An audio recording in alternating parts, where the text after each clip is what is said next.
When Victor brought Mia's memorial tablet into our home, he locked me up in the woodshed. My fingers were rotting away. After vomiting black blood all over the floor, I suffered and wailed for a full day and night before I finally died. When I opened my eyes again, I saw Victor rushing over with an imperial decree. It hit me I'd been reborn on the very day we were exiled. I hadn't married Victor yet. No more daily beatings and insults from him. Seeing Victor galloping towards me on horseback, I wanted to tear him apart with my own teeth. When I heard the familiar voice behind me, that familiar resentment and anger surged up again. It was Mia. In my past life, when we were exiled, Victor used his military merits to save just one person. He could choose to save one of us two sisters, sparing her from exile. Back then, I had no idea about his secret affair with Mia. So I mentioned our engagement, but I didn't force him. He was the one torn between his fiancée and his secret love, and forced to choose me. He promised Mia that he'd find a way to bring her back to Athetheria soon.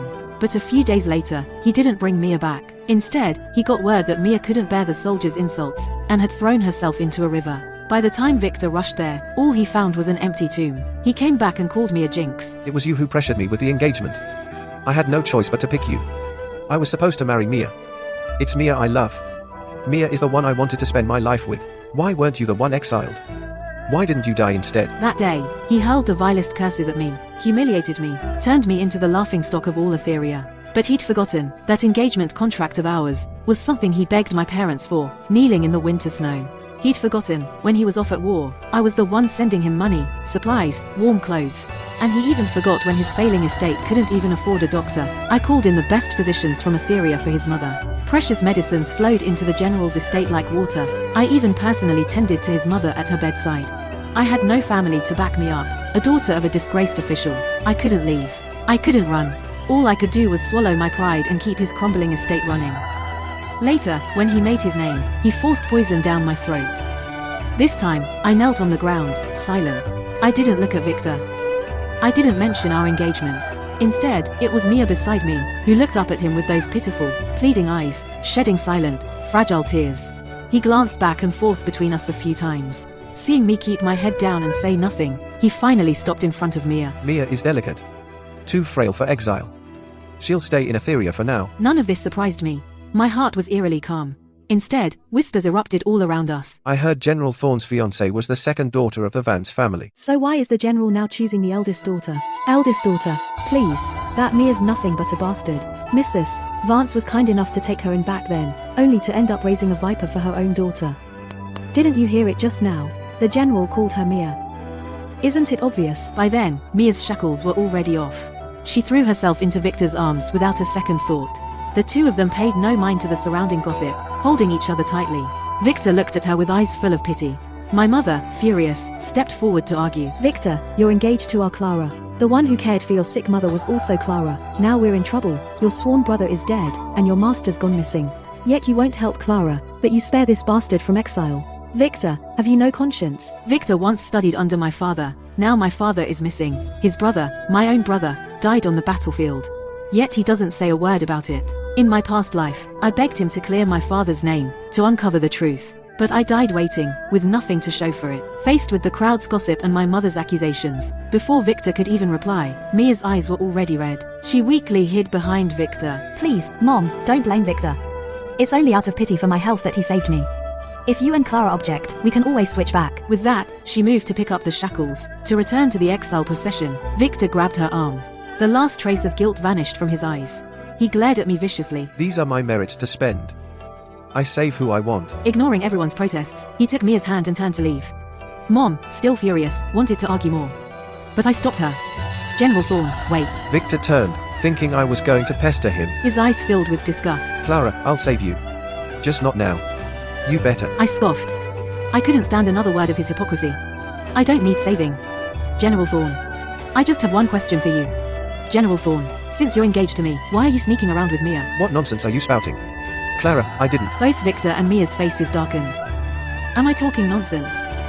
You know the truth in your heart, Victor. A great general, too cowardly to own up to his deeds. How blind was I back then to have fallen for you? Then, I turned on Mia. Since they won't let me have peace, then no one gets to have peace. Mia, spare me the act. Don't spout that nonsense to me. If you truly cared for me as a sister, how could you sneak around with my fiancé behind my back? But since you've already been sneaking around, playing the innocent just makes me sick. Hearing my words, Mia clutched her chest as if deeply wronged. She swayed, and Victor caught her. He glared at me coldly. Clara, I'm the one taking Mia away. Your words are meant to wound her, but you're really taking a jab at me. I always thought you were a reasonable person.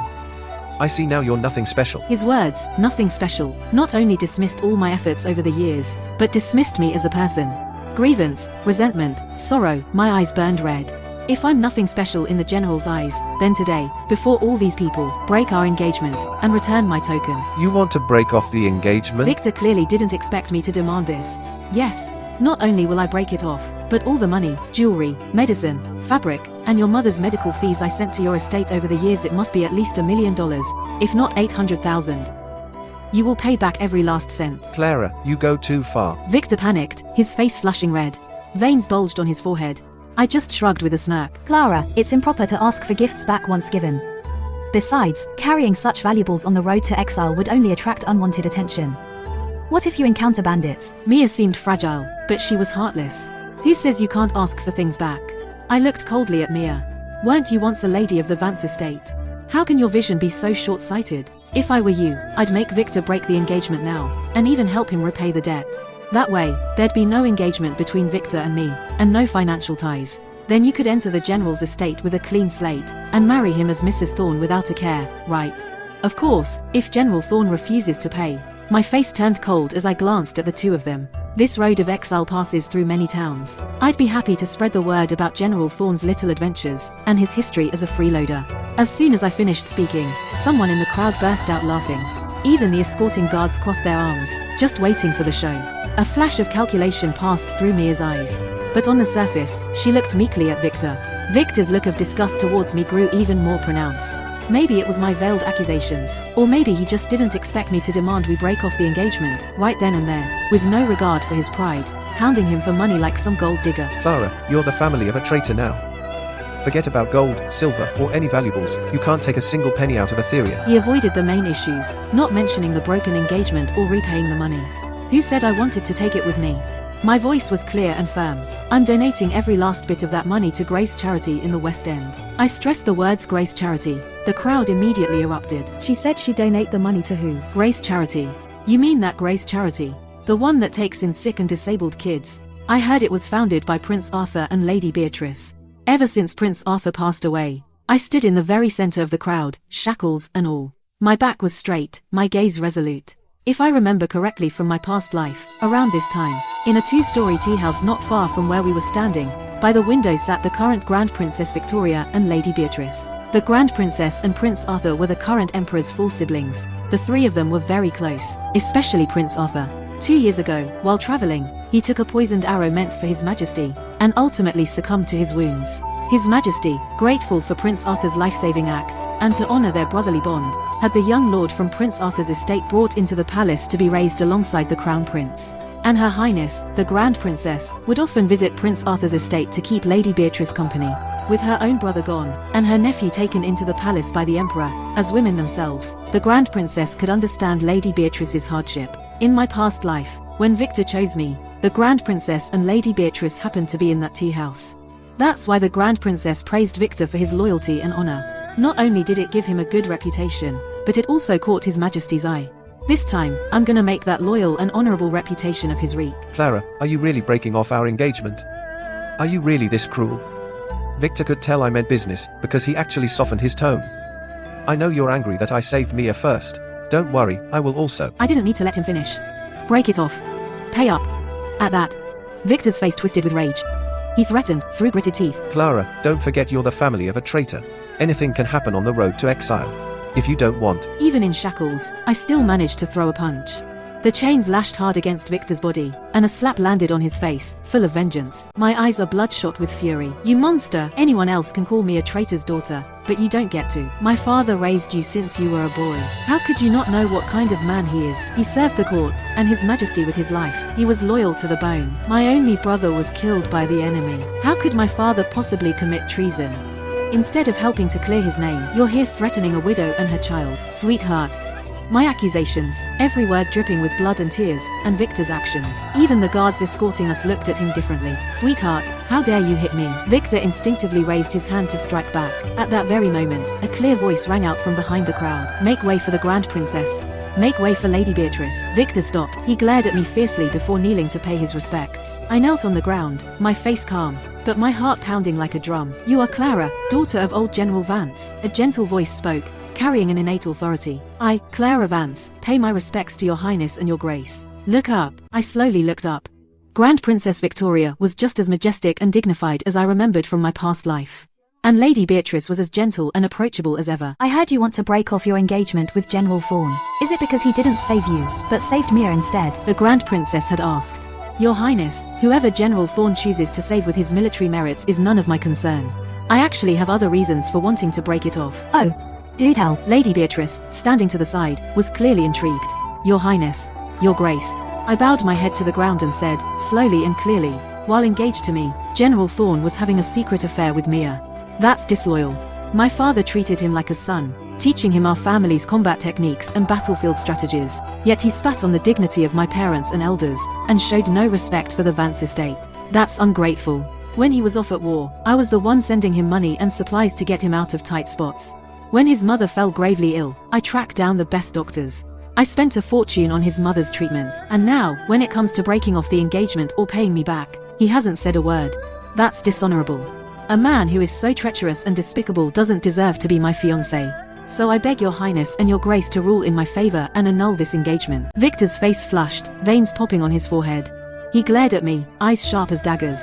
After all, if the weight of being treacherous and despicable comes crashing down, it would pretty much end him. In that case, General Thorn is no good match. What an ungrateful wretch. Lady Beatrice spoke softly, even with a smile on her lips. But the smile didn't reach her eyes. The Grand Princess raised a brow, clearly surprised to see Lady Beatrice speak up for the daughter of a traitor. Clara, do you know what it means for a woman to have her engagement broken off? Your Highness, I know. I remained kneeling respectfully, my head bowed. Think of the women whose engagements are broken off. Some are sent to the family shrine. They are confined for reflection, or sent to convents to live as nuns, while others are scorned, pointed at, and gossiped about, condemned to a life of solitude. Since you know, aren't you afraid? I shook my head. Your Highness, I am not afraid. If a man is treacherous and despicable, even if he's a peerless hero or a brilliant scholar, I wouldn't give him the time of day. In my past life, I knew exactly what it meant for a woman to have her engagement broken off. That's why I brought it up with Victor. But I've already died once before. If I'm not afraid of death, what else is there to fear? Good. You've got spirit. Lady Beatrice, standing to the side, was watching me with her eyes gleaming. And I don't mean that figuratively. I mean it literally. It was the hungry, green gleam of a wolf eyeing a meaty bone. It actually sent a shiver down my spine. I never would have thought. Truly, I never would have thought that among all these noble women native to Athetheria, there would be one as unique as you. I was confused. What did Lady Beatrice mean by unique? I was just the most ordinary sheltered woman in Athetheria. And now, with my family's sudden misfortune, who knows which will come first, tomorrow or disaster? Victor, what about you? The Grand Princess turned her cool gaze to Victor. Victor was kneeling on the ground. His words came out through gritted teeth. I do not wish to break off the engagement. If he breaks off the engagement now, it's all harm and no benefit to the General's estate. Now that the Vance estate is in trouble, if he breaks it off at this moment, he's bound to give them plenty to gossip about. Clara demanded money from him right in public. If he breaks the engagement and doesn't pay up, he'll be ridiculed as ungrateful. He can't have that. And to think, Clara actually dared to hit him. Once she's in his estate, he'll teach her a lesson himself. He'll show her a wife's proper place. Seeing Victor unmoved, my heart grew even colder. Victor is selfish and self-serving, a man of no honor. Every move he makes is calculated. Victor, as a general, as a man, you know you've taken every advantage of me. And you still expect me to smile and thank you. Don't you think that's too cold-blooded? You know how hard it is for a woman in this world. With my eyes red, I kowtowed before the Grand Princess. Your Highness, all I ask is to break off my engagement with Victor. As for the money, $800,000. I only want $800,000 back. Consider the rest as payment for my years of blindness. What? $800,000? You're asking for a fortune. Mia raised her voice without thinking, causing both Grand Princess Victoria and Lady Beatrice to glare at her with unfriendly eyes. I thought to myself, what an idiot. Do you know what's been keeping Mrs. Thorne alive all these years? It's the rare herbs I bought with real gold and silver. The vitality pills that cost $2,000 each. It's having Dr. Harrison from the Evergreen Clinic on standby, 24/7. It's countless precious medicinal ingredients. Year after year, day after day, for 3 whole years. And you still think I'm asking for too much. And besides, this freeloader has spent my money on more than just this. I glanced sarcastically at Victor, who was still in shock. 2 years ago, on the first day of winter, Victor's border camp was cut off due to a blizzard blocking the roads, and faced a shortage of rations. I paid double the price to hire the Vanguard escort to escort 800 crates of rations through the snow into the mountains. Then I bought $50,000 worth of medicine from the Evergreen Clinic and sent it along. You tell me, doesn't that total more than $800,000? It's far more than $800,000. Lady Beatrice's gaze toward me was quite complex. Silly girl, do you need me to get you a basket? I was stunned. Lady Beatrice added, to throw your life away for love. You're a natural at it, even more hopelessly romantic than a lovesick fool. I didn't know what a lovesick fool was, nor did I understand the connection between throwing my life away for love and being hopelessly romantic, but I could sense it wasn't a compliment. Victor, if you're compatible, stay together. If not, go your separate ways. If you're still a man, return her engagement token and money.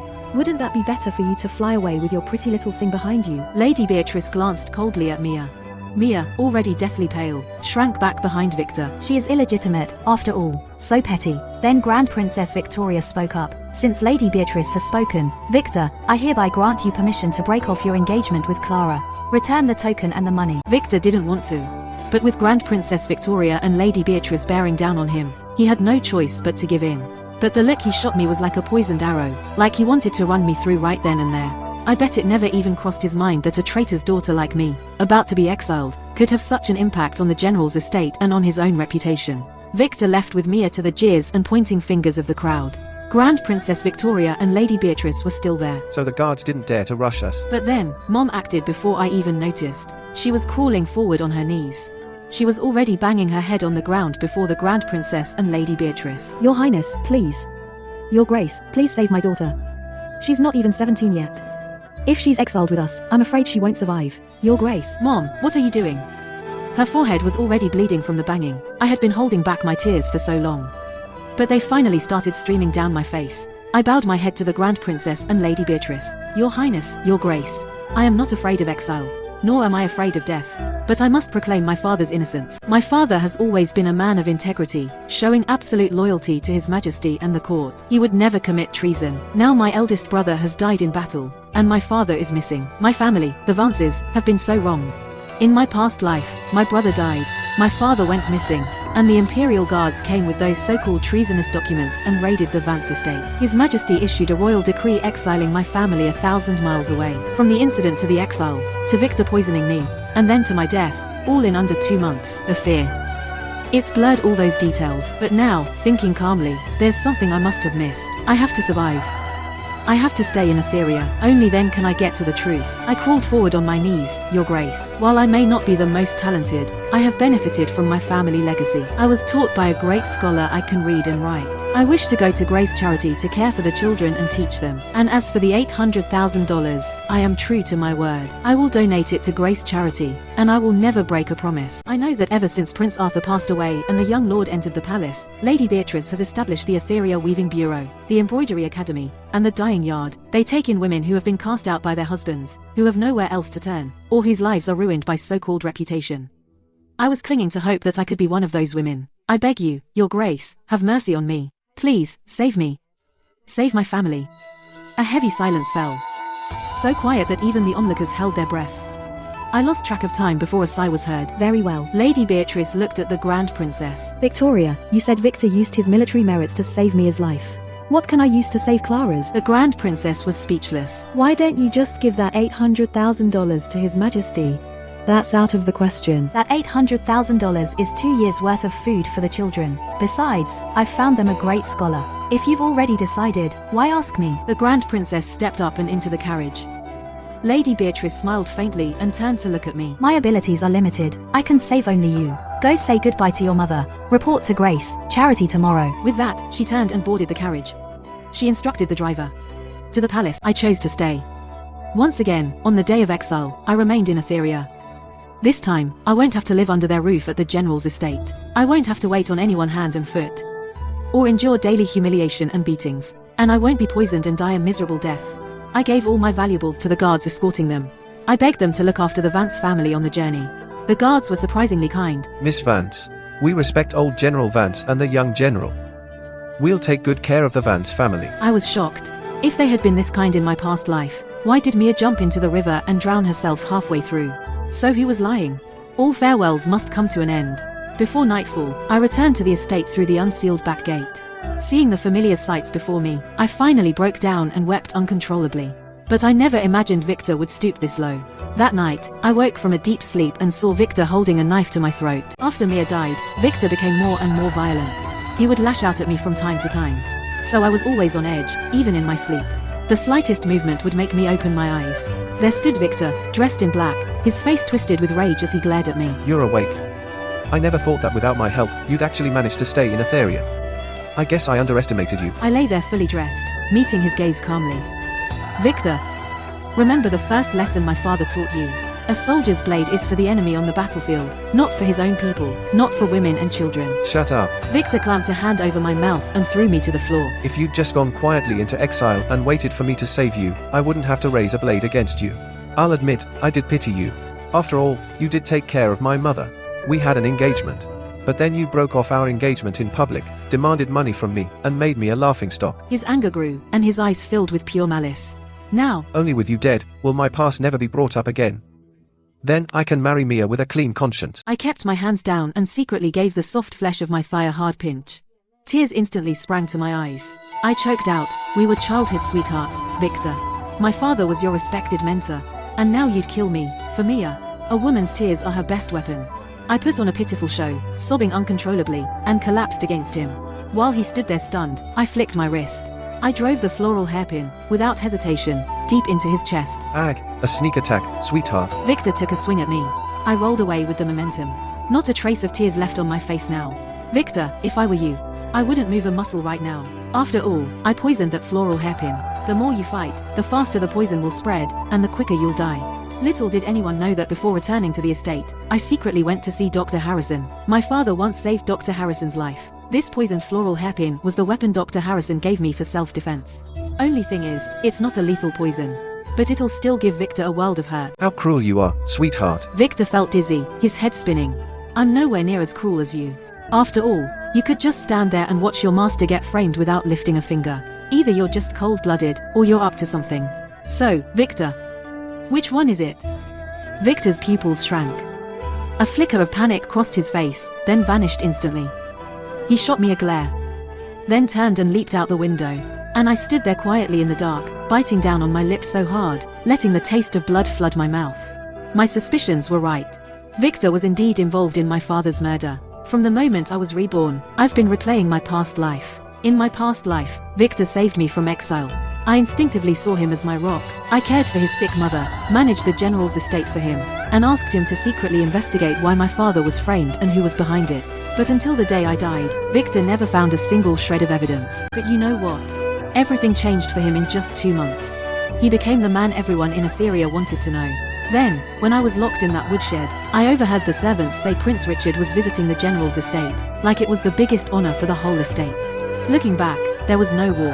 How did Victor climb so high so fast and cozy up to Prince Richard? The signs were there all along. I was just too blind to see it. The next day, I went to Prince Arthur's estate.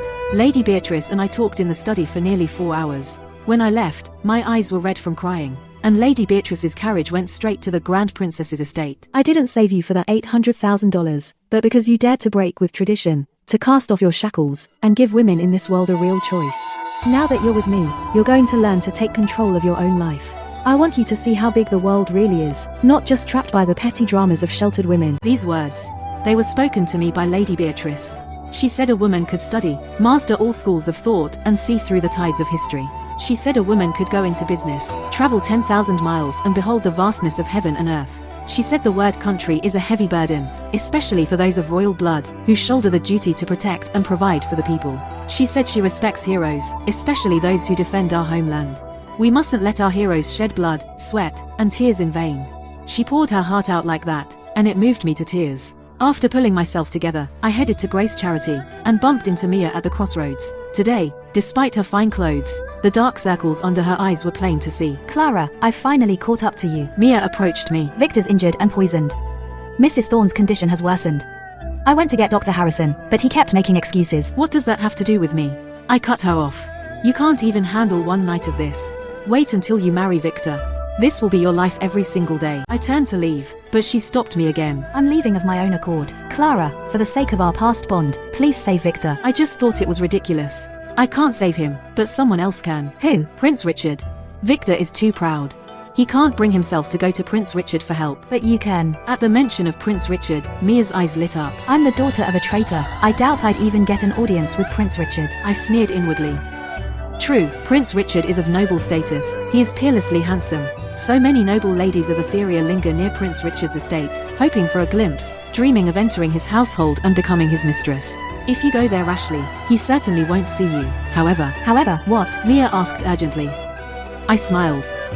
However, if you had a letter from Prince Richard to Victor, and took it to Prince Richard's estate, he would definitely see you. With that, I got out of there fast. I know Mia all too well. She's always banking on that pretty face of hers and thinks she's God's gift to the world. Victor's not the best she can do. If she ever runs into a guy with more status, more power, and better looks, she'd drop Victor in a heartbeat. All I gotta do is station some guys outside the general's estate and wait for her to walk right into it. 2 days later, I met with Lady Beatrice. This time, she wasn't alone. Grand Princess Victoria had come along too. They told me my father's case was originally in Prince Richard's hands. Yesterday, His Majesty launched a secret, full-scale investigation. Prince Richard's estate is being watched, and so is the general's estate. If Prince Richard really did abuse his power for his own gain and set up a loyal minister, His Majesty won't go easy on him. I got down on my knees in thanks. I prayed with all my heart for this nightmare to end. 3 days later, I heard the spies outside the general's estate caught a woman sneaking around. They interrogated her, searched her, and actually uncovered letters between Victor and Prince Richard. A general conspiring with a prince. That's always been His Majesty's biggest taboo. The general's estate was surrounded. Prince Richard was invited to the palace for a little chat. Another month crawled by in this tense, uneasy atmosphere. During that month, I taught the kids at Grace Charity, conducted my own quiet investigation, and kept in touch with Lady Beatrice. Then, one afternoon, I was summoned to the palace. There in the main hall, I saw my father. His face weathered and worn, and I learned the whole story. Turns out, during his disappearance, he'd infiltrated the enemy camp and taken out their commander. He forced them to retreat and cease hostilities, and they agreed to sign a peace treaty. His Majesty was thrilled. He issued a decree right then and there, naming my father the Duke of the Realm. My exiled mother and the rest of the Vance family were allowed to return to Athetheria. I went from a daughter of a traitor to becoming the woman everyone in Athetheria envied. I still went to Grace Charity every day to teach the kids. In my spare time, I'd go to Prince Arthur's estate to help Lady Beatrice run her other businesses. Grand Princess Victoria started the Girls' Academy, and I went there to teach those girls. I hadn't given Victor or Mia much thought in a long time, until Lady Beatrice came to see me and told me Mia was in prison, and that Victor had beaten her to death. I heard that while he was beating her, he kept screaming that it was all wrong. This wasn't how it was supposed to be. He was supposed to be the great general, not some prisoner. He said if Mia hadn't faked her death back then, he never would have made the mistake that would haunt him forever. Victor begged the guard to let him see me. I refused. I had the guard take something to him. It was the same poison he forced down my throat in our past life. Later, I heard Victor was holding that poison, screamed about karma, and took his own life. By then, I was riding free across the riding grounds, chasing the rising sun.